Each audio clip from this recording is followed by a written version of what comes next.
সেই কথাকেই নোট করে ইনক্লুড করে বললেন, ইন্নাল্লাযীনা, নিশ্চয় যারা কাযাবু, মিথ্যা প্রতিপন্ন করেছে, বিআয়াতিনা, আমার সে আয়াতকে, ওয়াস্তাকবারু, এবং অহংকার প্রদর্শন করেছে, লা তুফাত্তাহু লাহুম আবাবুস সামা,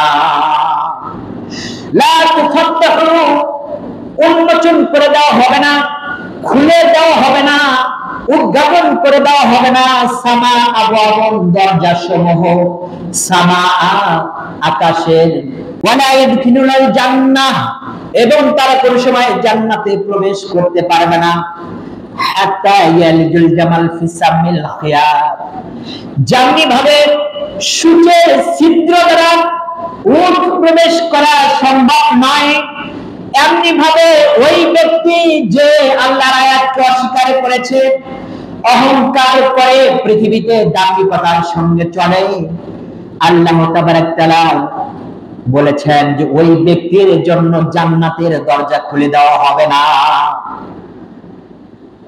কাযালিকা নাযুল যালিম মুজরিমিন, আর আমি এইভাবে অত্যাচারীদেরকে তার প্রতিদান দিয়ে থাকি। আসসালামু আলাইকুম ওয়া রাহমাতুল্লাহি ওয়া বারাকাতুহু। ওয়া আলাইকুমুস সালাম ওয়া রাহমাতুল্লাহি ওয়া বারাকাতুহু। আলহামদুলিল্লাহ, আলহামদুলিল্লাহিল্লাযী কাফা সালামুন আলা ইবাদিহিল্লাযীনা ইসতাফা। أما بعد فقد قال الله تعالى في كلامه المجيد وفي فرقانه الحميد. فأعوذ بالله من الشيطان الرجيم. بسم الله الرحمن الرحيم.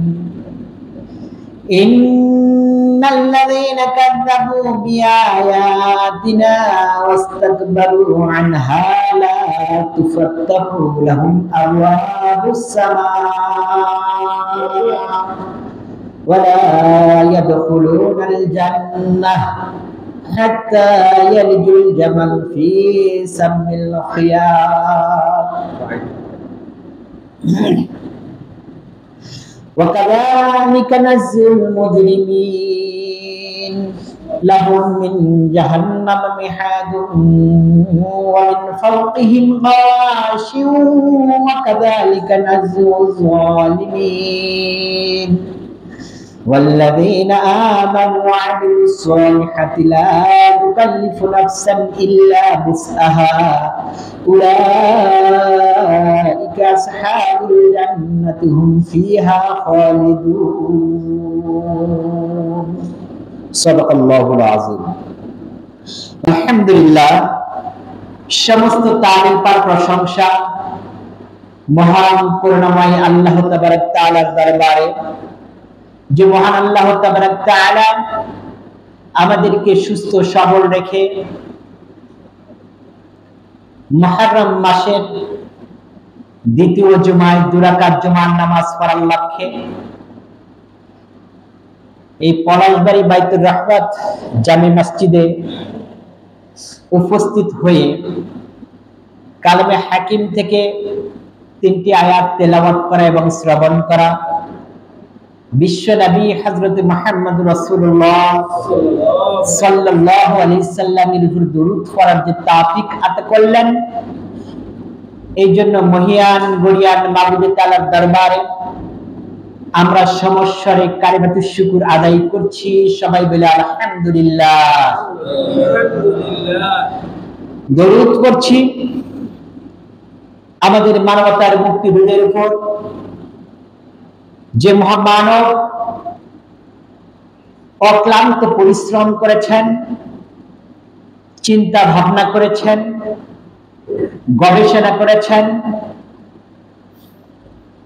এরপরে পথঘোরা মানুষদেরকে সুপথ দেখিয়ে দেওয়ার জন্য, পথ বাতলে দেওয়ার জন্য আজীবন সুখের খানা গ্রহণ করেন নাই, সুখের বিছানা গ্রহণ করেন নাই, যে মহামানবের শরীরে মোছা মাছি পরা পর্যন্ত হারাম, সেই মহামানব যুদ্ধের বর্ম পর্যন্ত পরিধান করে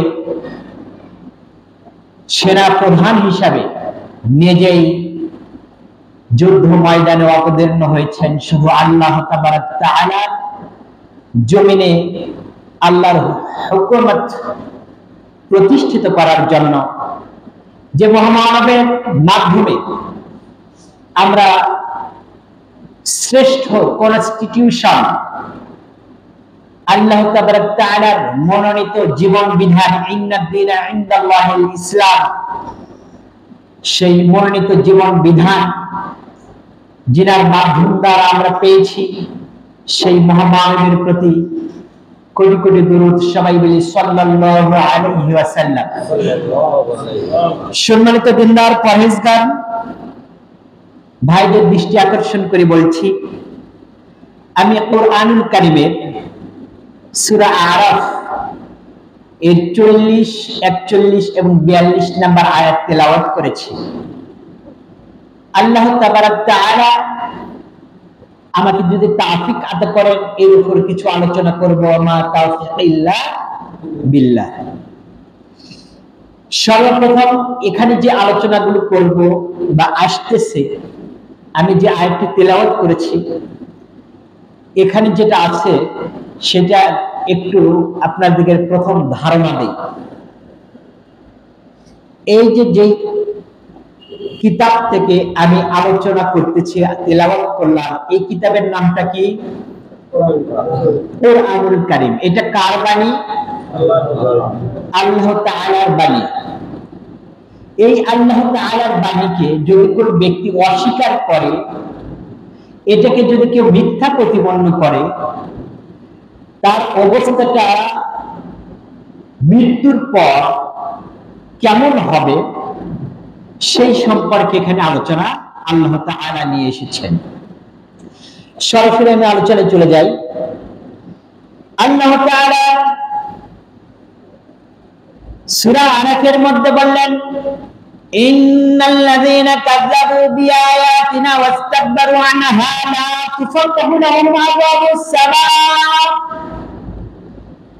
এখানে আল্লাহ তাবারাক তাআলা একটি হরফে মুশাব্বাহাতুল ফিল বিল ফিল নিয়ে এসেছেন। ইন্না, নিশ্চয়, তাকদীর দেওয়ার জন্য, দৃঢ়তা, শক্তিশালী করার জন্য। নিশ্চয় আল্লাযীনা যাহারা কাযযাবু, মিথ্যা প্রতিপন্ন করে, অস্বীকার করে, এটাকে ডিনাই করে, অ্যালাউ করে না। বিআয়াতিনা, কোনটা? আল্লাহ তাআলা যা নিদর্শন দিয়েছেন। আয়াত শব্দের অর্থ এখানে বিভিন্ন এসেছে যে যদি কোনো ব্যক্তি একটা বৃক্ষের দিকেও দৃষ্টিপাত করে, যে বৃক্ষটা কোথায় থেকে আসলো, কিভাবে, কোথায় থেকে কিভাবে সে শক্তি গ্রহণ করছে, এরপর সেই বৃক্ষটা কিভাবে ফলে আমাদেরকে সুশোভিত করে দিচ্ছে, দেখতে কত মনোরম, কতগুলো ফুল আছে, বৃক্ষ থেকে ফুল হচ্ছে, কতগুলো কাঠ হচ্ছে, কতগুলো আমাদেরকে আমাদের জীবিকা নির্বাহের জন্য ফসল দিচ্ছে। এগুলো দিকেও যদি দৃষ্টি নিক্ষেপ করে যে আমি ওইগুলোকে সৃষ্টি করেছি, আল্লাহ তাআলা কিভাবে সৃষ্টি করেছেন, সেখান থেকে কিভাবে আমাদের কাছে এগুলো পৌঁছে দিচ্ছেন, যদি একটু চিন্তা করে তাহলে আমাকে পেয়ে যাবে। কিন্তু যদি মনে করে যে না, এই জায়গা আমার বাপদাদার পৈতৃক সম্পদ, সেখানে আমি একটা বীজ রোপণ করেছি, অটোমেটিকলি হয়ে গেছে, এটা আল্লাহ তাবারাক তাআলা তিনি আমাদেরকে দান করেছেন, এইটা নয়, এটা আমার রাজত্বের মধ্যে, আমার সীমানার মধ্যে, অতএব এইটা আমি এর জন্য।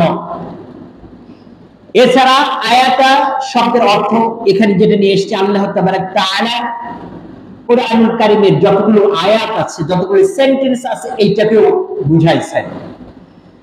তো সেই নিদর্শনকে, আয়াতকে যদি কোনো ব্যক্তি অস্বীকার করে, শুধু এই অস্বীকার করা এইটুকুই নয়, ওয়াস্তাকবারু, অহংকার প্রদর্শন করে, দাম্ভিকতা করে, যে না, আমার এই শরীরের মধ্যে, অস্থি মজ্জার মধ্যে যে শক্তি আছে, আমার শিরা উপশিরায় যে রক্তগুলো আছে, এই রক্তগুলো টকবক টকবক করতেছে, আমি নওজোয়ান, মাইট ইজ রাইট, জোর যার মূল্য তার। এই চিন্তা ভাবনা করে কাউকে হেয় প্রতিপন্ন করা, সম্মানী ব্যক্তিদেরকে সম্মান না দেওয়া, আল্লাহ তাবারাক তাআলার হাবিব বলেছেন, মাল্লাম ইয়ারহাম সাগীরানা ওয়া ইয়াকতার কাবীরানা ফালাইসা মিন্না। যেই ব্যক্তি ছোটদের স্নেহ করল না, বড়দের সম্মান করল না, আলিমদেরকে তাজিম করল না, সম্মান করল না, রাসূল বলেছেন সেই ব্যক্তি আমার বলভক্ত নয়, আমার উম্মত নয়। আমি নওজোয়ান, আমি যুবক, আমার বাবা যে সম্পদ দিয়ে গেছেন, সম্পদের দিক থেকে আমার কোনো সমস্যা নাই, আমি যা ইচ্ছা তাই করতে পারি।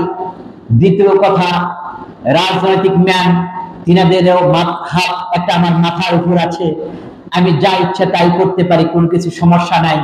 কিসের নামাজ আদায় করতে হবে, কেনই বা সিয়াম সাধনা করতে হবে, আমার তো সম্পদের অভাব নাই, আমার খানার সমস্যা নেই। আমি কেন আল্লাহ তাবারাক তাআলার কথা মাফিক চলবো? আমার সত্য কথা কেন বলতে হবে? আমার টাকা আছে, আমি এই টাকা দিয়ে আমি সেটা থেকে সুদ গ্রহণ করব।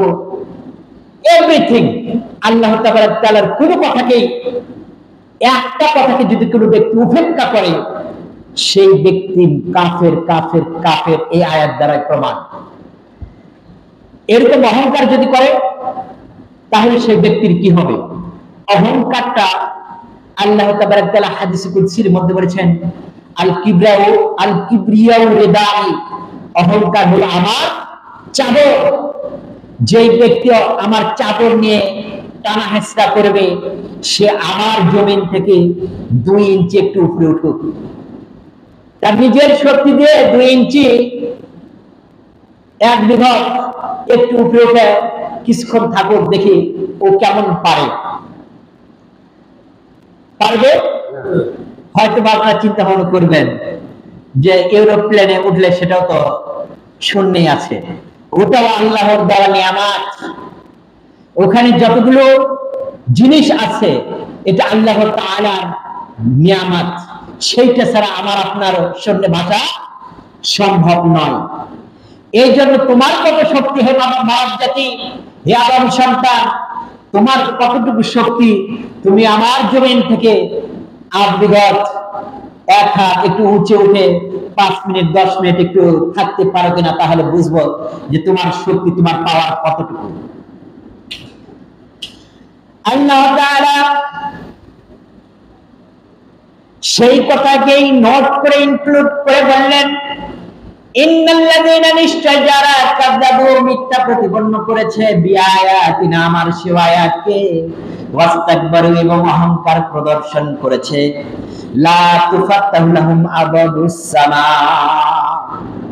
লা তুফাত্তাহু, উন্মোচন করে দেওয়া হবে না, খুলে দেওয়া হবে না, উদ্ঘাটন করে দেওয়া হবে না, সামা আবওয়াবুন, দরজা সমূহ, সামা আকাশের। যদি কোনো ব্যক্তি আল্লাহর আয়াতকে অস্বীকার করে এবং অহংকার করে, আল্লাহ কি বললেন, লা তুফাত্তাহু, উন্মোচন করে দেওয়া হবে না, খুলে দেওয়া হবে না, আবওয়াবুন, দরজা সমূহ, সামা আকাশে। এখানে আব্দুল্লাহ ইবনে আব্বাস রাদিয়াল্লাহু তাআলা আনহু তিনি বলেছেন, আবওয়াবুস সামা আই আবওয়াবুল জান্নাহ, জান্নাতের কোন দরজা উন্মোচন করে দেওয়া হবে না, খুলে দেওয়া হবে না।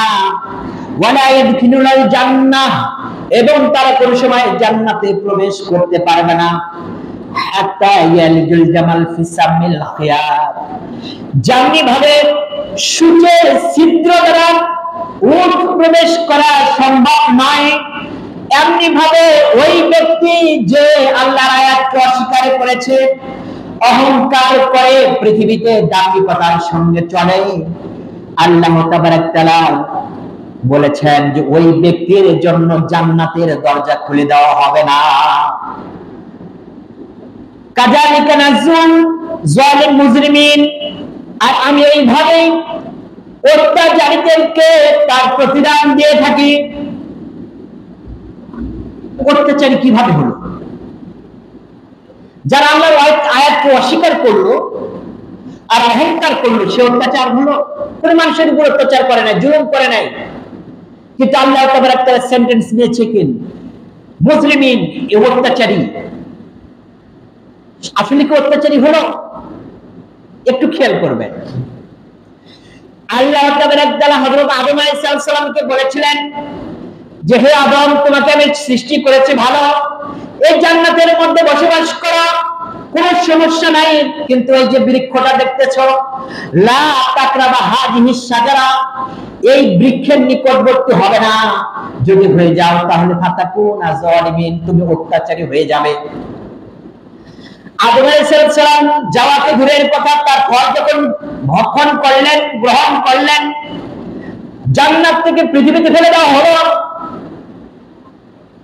এখানে একটা মাসআলা আছে, এই কথাগুলো আমরা বারবার শুনি, কিন্তু আমাদের মধ্যে একটা সমস্যা হয়। সেটা হলো এই, আদম যদি এই ভুল না করতো আলাইহিস সালাম, তাহলে আমাদের জান্নাত থেকে এখানে আসতে হতো না। আদম আমার পিতা ভুল করেছে, আর সে ভুলের খেসারত আমরা গ্রহণ করছি। আল্লাহ তাআলা নিজেই তো ফেরেশতাদের সঙ্গে মাশওয়ারা করেছেন। ওয়াইজ ক্বালা রাব্বুল মালাইকাতি ইন্নী জাইলুন ফিল আরদি খলিফা। হে আদম, হে ফেরেশতারা শুনে রাখো, আমি পৃথিবীতে আমার প্রতিনিধি সৃষ্টি করতে চাই, পাঠাতে চাই। তার আদমকে সৃষ্টি করার উদ্দেশ্য কি জান্নাতে রাখার জন্য? এই পৃথিবীতে পাঠাবে। তো আল্লাহ তাআলা জান্নাতে কেন দিলেন, আর পৃথিবীতে ওই ভুল করার কারণে এই পৃথিবীতে পাঠালেন কেন? আদমের প্রকাশ্য শত্রু, আদম জাতির সন্তানদের প্রকাশ্য শত্রুকে এই ইবলিস যে শয়তান, সে কেমন ভাবে ওয়াসওয়াসা দিতে পারে, তুমি এই জায়গা থেকে তোমার অভিজ্ঞতাটা তুমি গ্রহণ করো। তোমাকে কেমন ভাবে ওয়াসওয়াসা, এই জান্নাতের মধ্যে একটা প্রোটেক্টেড জায়গা, যেখানে কোনো সমস্যা নাই, তুমি শুধু খাবা, থাকবা, ইচ্ছা মতো আরাম আয়েশ করবা, কিন্তু তার মধ্যেও ইবলিস শয়তান যদি ওয়াসওয়াসা দিতে পারে, তাহলে তুমি যে পৃথিবীতে যাবা, সেখানে ইবলিস শয়তান কেমন ভাবে ওয়াসওয়াসা দিবে। আল্লাহ তাআলা এই খেলাটা খেলার জন্য শত্রু কেমন হবে সেইটা নির্বাচন করে দেওয়ার জন্য, আমাদের মেমোরির মধ্যে মেমোরাইজ করার জন্য আল্লাহ তাআলা এই কাজটা করেছেন। তাহলে আদমের ভুল, আমাদের চিন্তা ভাবনা গবেষণার ভুল। এখন আসি, এরপরে দোয়া করেছিলেন আদম কোনটা? রব্বানা যালামনা আনফুসানা ওয়া ইল্লাম তাগফির লানা ওয়া তারহামনা লানাকুনান্না মিনাল খাসিরিন। রব্বানা, হে আমার প্রতিপালক, যালামনা, আমি জুলুম করেছি, অত্যাচার করেছি, আনফুসানা, আমার নিজের আত্মার প্রতি, আমার নিজের নফসের প্রতি। আদম কোন ফেরেশতাকে মারেছে? কোন অন্যায় করেছে? শুধু একটা গর্দম ফল খেয়েছে নিজে, এর কারণে সে অত্যাচারী। আল্লাহ তাআলা সেই শব্দটা ইউজ করেছেন যে আল্লাহর হুকুম মাফিক যদি না চলে, আল্লাহর কথা মাফিক যদি সে না চলে, সে মুজরিম, সে অত্যাচারী। এই জন্য বললেন ইন্নাল্লাযীনা, নিশ্চয় যারা কাযযাবু, মিথ্যা প্রতিপন্ন করে, বিআয়াতিনা, আমার সেই আয়াতকে, ওয়াস্তাকবারু, এবং অহংকার প্রদর্শন করে, লা তুফাত্তাহু লাহুম আবাবুস সামা, ওই ব্যক্তির জন্য যেই ব্যক্তি আল্লাহর আয়াতকে অস্বীকার করলো, কোরআনুল কারীমকে যে ডিনাই করলো এবং নিজে জোর যার মূল্য তার এরকম মনে করে চললো, আল্লাহ তাআলা বললেন সেই ব্যক্তির জন্য আকাশের দরজাকে উন্মোচন করে দেওয়া হবে না, খোলা হবে না। অর্থাৎ জান্নাতের দরজা খোলা হবে না। ওয়ালা ইয়াদখুলুনাল জান্নাহ, সে কোন সময় জান্নাতে প্রবেশ করতে পারবে না। হাত্তা ইয়ালিজুল জামাল ফি সামিল খিয়াত, যেমনি ভাবে সূচের ছিদ্র দ্বারা উট প্রবেশ করা সম্ভব নয়, এমনি ভাবে ওই ব্যক্তি আল্লাহকে অস্বীকার করা, আল্লাহর আয়াতকে অস্বীকার করা, অহংকার করা, ওই ব্যক্তিও কোন সময় জান্নাতে প্রবেশ করবে না। আর এইভাবে আমি মুজরিমদের, জালিমদের প্রতিদান দিয়ে থাকি। এখানে হাত্তা ইয়ালিজুল জামাল ফি সামিল খিয়াত, এই জামালুল শব্দের অর্থ জানতে চেয়েছিলেন আল্লাহর নবীর সাহাবী রাসূল মুফাসসিরিন হযরত আব্দুল্লাহ ইবনে আব্বাসের কাছে কিছু সাহাবী গিয়ে বলেছিলেন, হে আল্লাহর নবীর সাহাবী, আপনি তো রাসূল মুফাসসিরিন শ্রেষ্ঠ একজন মুফাসসির। সূরা আরাফের 40 নম্বর আয়াতে এখানে যে বলেছেন হাত্তা ইয়ালিজুল জামাল ফি সামিল খিয়াত, এই জামালুন শব্দের অর্থ কি? হযরত আব্দুল্লাহ ইবনে আব্বাস রাদিয়াল্লাহু তাআলা বলেছেন, আল জামালু হিয়া জাওজাতুন নাকাত। আল জামালু হুয়া জাওজাতুন নাকাত। জামালুন এমন একটা উট, শাবালক উট, যেটা উটনির স্বামী। আল্লাহর নবীর সাহাবীরা চিন্তা করেছিলেন যে জামালুন শব্দের অর্থ যদি রশি হয়, কি হয়? রশি যদি হয়, রশিটা একটু চিকন করা হবে আর সূচের ছিদ্রটা একটু বড় করা হবে, তাহলে সূচের ছিদ্র দ্বারা রশিটা প্রবেশ করানো হয়তো সম্ভব হতে পারে। আল্লাহ তাবারক তাআলার জান্নাতে যাওয়া যদি কোনো ব্যক্তি আল্লাহকে অস্বীকার করে, আল্লাহর আয়াতকে অস্বীকার করে আর নিজে যদি অহংকার করে, তাহলে এই রশিটা একটু চিকন করে সূচের ছিদ্রটা একটু বড় করে সেই দিক দিয়ে প্রবেশ করা যেমন সম্ভব, তেমনি ভাবে একটু ক্যাপাসিটি খাটায়ে ওকালতি করে আল্লাহর সঙ্গে জেরা করে আমরা জান্নাতে যেতে পারবো হয়তোবা। কিন্তু আল্লাহর নবীর সাহাবী রাসূল মুফাসসিরিন হযরত আব্দুল্লাহ ইবনে আব্বাস এই জামালুন শব্দের অর্থ উট, সেটা কিভাবে ক্লিয়ার করে দিয়েছেন। তোমরা চিন্তা করতেছো জামালুন শব্দের অর্থ রশি হবে? না, আল জামালু হুয়া জাওজাতুন নাকাত। জামাল হলো ওই উট যেটা ছোট না, বাচ্চা না, যেটা হচ্ছে উটনির স্বামী, শাবালক উট। এই উট যেমন সূচের ছিদ্র যতই বড় করো, ওইটা দিয়ে প্রবেশ করা যেমন ভাবে সম্ভব নয়, তেমনি আল্লাহকে অস্বীকার করা, আল্লাহর কালামকে অস্বীকার করা, আল্লাহ তাবারক তাআলার কথা মাফিক না চলে আমি আমার মন চাই জিন্দেগিতে চলবো, ওই ব্যক্তিও কোনো সময় জান্নাতে প্রবেশ করতে পারবে না। জান্নাতে প্রবেশ না করলে কোন জায়গায় যাবে? এই ব্যক্তির জাহান্নামে কেমন শাস্তি হবে এই আলোচনা করে 3টি আয়াত তেলাওয়াত করেছি। 3টি আয়াত সম্ভব হবে না। আপনারা হয়তো অনেকেই আমাকে বলবেন যে হুজুর আসার পর থেকে শুধু আমাদেরকে ভয় দেখে দিয়ে যাচ্ছেন, এই যে কয় জমা শুরু করেছেন এরপর থেকে শুধু আমাদেরকে ভয় দেখাচ্ছেন, একটু আশার বাণী দিচ্ছেন না। আশার বাণী 3 নম্বর আয়াতে ছিল, 3য় আয়াতে যে আয়াত তেলাওয়াত করেছি সেটা আজকে হবে না, হয়তো আগামী জুমায় আল্লাহ তাওফিক দিলে সেখান থেকে আলোচনা করব। এরপরে আল্লাহ তাবারক তাআলা বললেন, ওই ব্যক্তিদের জন্য লাহম, তাদের জন্য মিন জাহান্নামা, জাহান্নাম নির্ধারণ থাকবে, মিহাদুন, যে জাহান্নামের নিচে থাকবে একটা আগুনের বিছানা, ওয়া মিন ফাওকিহিম গাওয়াশিন, আর তাদের উপরে থাকবে একটা ঢাকনি। তাদের জন্য বরাদ্দ থাকবে জাহান্নাম, যে জাহান্নামের নিচে একটা মিহাদুন, একটা বিছানা থাকবে আগুনের, ওয়া মিন ফাওকিহিম গাওয়াশিন, আর তাদের উপরে থাকবে একটা ঝাঁপনি, ঢাকনা। ছোট্ট একটা এক্সাম্পল দেই, উদাহরণটা দেই, ভালোভাবে একটু চিন্তা ভাবনা করবেন। এই বাংলাদেশ স্বাধীন হয়েছে আজ থেকে কত বছর আগে? 53-54 বছর আগে স্বাধীন হয়েছে, বাংলাদেশ নাম হয়েছে। ওই সময় যিনারা ছিলেন তিনাদেরকে প্রশ্ন, আপনারা সেই সময় ভাত রান্না করতেন কাতে? পাতিলে, সেই পাতিলটা কিসের ছিল? মাটির, তাই না? মাটির পাতিলে ভাত রান্না করতে সেই সময় কত লাগতো? 30 মিনিট ধরে নেন। ওই একই চাল যেটা আছে, এরপর আমাদের বিজ্ঞানের উৎকর্ষতার সময় চলে আসলো, আমাদের কাছে সিলভারের পাতিল আসলো। সেই পাতিলে ভাত রান্না করতে সময় কত সময় লাগে? 20 থেকে 25 মিনিট, মানে 5 মিনিট আমাদের সাশ্রয় হয়েছে। এরপরে বর্তমান সময়ে প্রেসার কুকার এসেছে। এই প্রেসার কুকারে ভাত হতে কতক্ষণ সময় লাগে? 5 থেকে 7 মিনিট। যদি ভাত চুলার তাপটা ভালো হয় 5 থেকে 7 মিনিট। কারণটা কি? যেই বাংলাদেশ যেই সময় স্বাধীন হয়েছে ওই সময় আমরা ভাত রান্না করেছি মাটির পাতিলে। মাটির পাতিলটা ছিল একটু মোটা, সেইটা তাপ যাওয়ার পরে সেইটা এই পানিটা গরম হওয়া এবং চালটা সিদ্ধ হওয়া, ভাতে পরিপক্ক হওয়ার সময় লেগেছে 25 থেকে 30 মিনিট।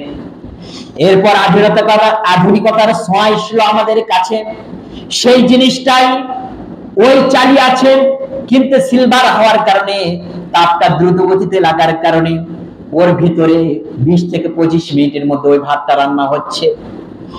এরপরে আরো আধুনিকতার ছোঁয়া আমাদের কাছে চলে আসলো, আমাদের কাছে প্রেসার কুকার আসলো।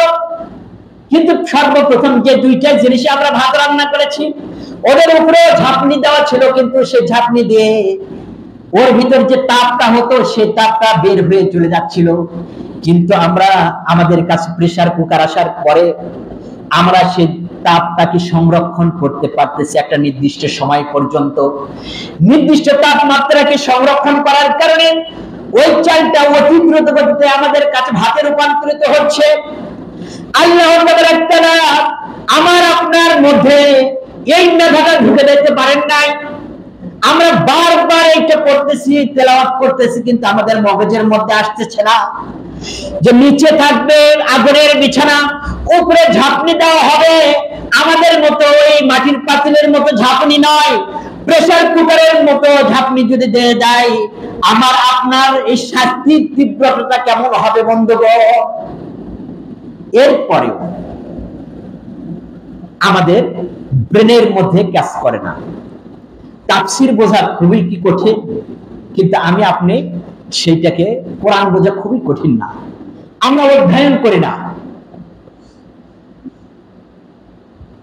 আপনারা আধুনিক দার্শনিক নাম শুনেছেন, সেও মারা গেছে, ব্র্যান্টেড রাসেল নাম শুনেছেন না অনেকে? এই আধুনিক দার্শনিক, সে বলেছে পৃথিবীর মধ্যে শ্রেষ্ঠ ধর্ম ইসলাম। কি শ্রেষ্ঠ ধর্ম? ইসলাম। আর নিকৃষ্ট জাতি মুসলমান। একজন খ্রিস্টান দার্শনিক, সে বলল শ্রেষ্ঠ ধর্ম ইসলাম আর নিকৃষ্ট জাতি হচ্ছে মুসলমান। যেই ধর্ম শ্রেষ্ঠ হবে সেই ধর্মের অনুসারীরা শ্রেষ্ঠ হওয়ার কথা, সঠিক কিনা? কিন্তু সেই ধর্মকে যারা পালন করে তারা হচ্ছে সবচেয়ে নিকৃষ্ট। তাকে প্রশ্ন করা হয়েছিল কারণটা কি, বলছে যে তাদের আদর্শ থেকে তারা অনেক দূরে সরে চলে গেছে। আল্লাহ তাআলা প্রথম যে আয়াতটি আমাদের উপরে, আমার নবীর উপরে নাজিল করেছিলেন, সে আয়াতটা কি? ইকরা বিইসমি রাব্বিকাল্লাযী খলাক, পড়ো তোমার প্রভুর নামে যিনি তোমাকে সৃষ্টি করেছেন। আমরা লেখাপড়া করি, যদি কোনো ব্যক্তি মাস্টার্স পাস করে আর যদি শিক্ষকতা পেশায় না থাকে, ওনার মরার আগ পর্যন্ত আর বই পড়ার কোনো চিন্তা ভাবনা নেই। মাস্টার্স করেছি, বাংলাদেশের সব পড়া শেষ, আর পড়তে হবে না। আল্লাহর হাবিব বলেছেন, যদি কোনো ব্যক্তি রাতে ঘুমে আসার পূর্বে 1 ঘন্টা বা কিছু সময় যদি ইসলামী সাহিত্য, কোরআন হাদিস চর্চা করে, লেখাপড়া করে, আল্লাহর হাবিব বলেছেন ওই ব্যক্তি সারা রাত ঘুমাবে, সমস্ত রাত দাঁড়িয়ে দাঁড়িয়ে নামাজ আদায় করলে যেমন সওয়াব পাইতো, আল্লাহ তাআলা তার আমলনামায় ওইরকম সওয়াব দিয়ে দিবে। কিন্তু আমাদের এশার নামাজের পর খানা পিনা করে, আমরা খানা গ্রহণ করে যখন শুইতে যাই, তখন টিভি সুন্দর করে চালু করে দেই। 2-3 ঘন্টা আমরা টিভি দেখে 11টা-12টার পরে আমরা ঘুমাচ্ছি। এরপরে ফজরের সময় যখন আজান দিল, দেখ আধা ঘন্টা সময় আছে, আর একটু চোখটা বন্ধ করি, একবারে দেখা যাচ্ছে যে সূর্য পূর্ব দিকে উঠা শেষ। শয়তান বলতেছে দাঁড়া, তোমার চোখের উপরে আরেকটা কিছু করে দিই। আফসোস, আল্লাহ তাআলার আয়াতকে অস্বীকার করলে কি হবে? জান্নাত পাবো? এটা আমার কথা? আল্লাহ তাআলার বাণী। যারা আল্লাহর আয়াতকে অস্বীকার করবে, নিজে অহংকার করে চলবে। অহংকারের সিস্টেম একটা দুটা না, বহু।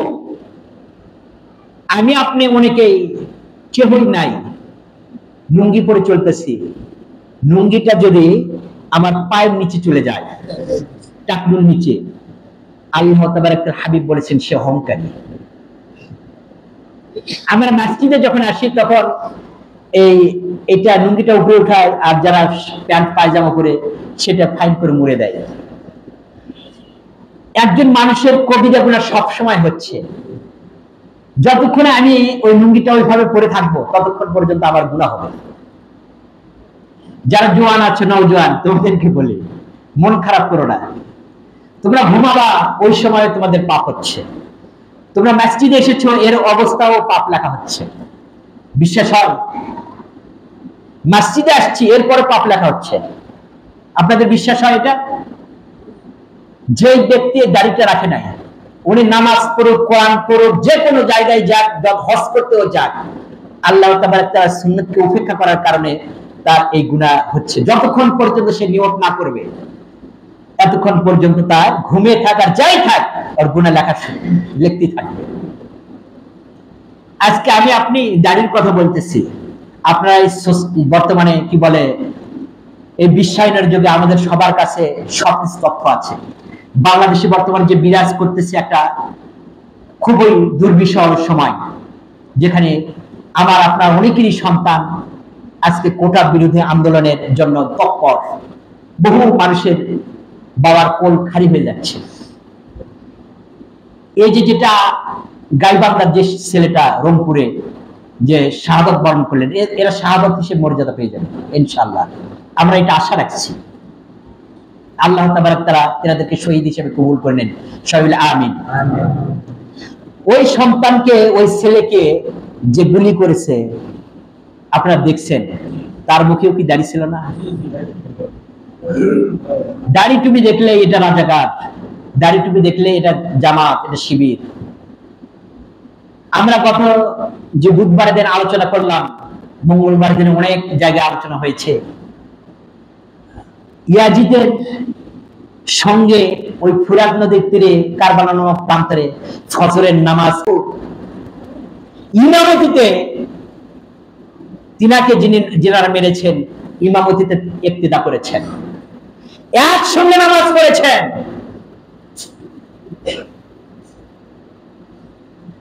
সমাজ কোথায় যাচ্ছে? আল্লাহ তাবারক তাআলা আমাদের আপনাদের সবাইকে, যিনারা উপরের মহলে আছেন, সবাইকে সহি বুঝ দান করুন, সঠিক বুঝ দান করুন। কথা বলতে গেলেই তো সমস্যা। আমাদের কথা যতটুকু পাওয়ার আছে ততটুকু আমরা বলার চেষ্টা করব। আল্লাহ তাবারক তাআলা সবাইকে সঠিক বুঝ দান করুন। এর মধ্যেও সমস্যা, কত সমস্যা। আমাদের মধ্যে অনেক হুজুর আছে যারা আমাদের বিরুদ্ধেও কথা বলে থাকে। তাই উদাত্ত আহ্বান জানাচ্ছি, আসুন আল্লাহ তাবারক তাআলার এই দুটি আয়াতকে একটু ভালো করে খেয়াল করি। আর একবার এর আলোচনা মানে শুধু বাংলা অনুবাদ করেই শেষ করে দেব।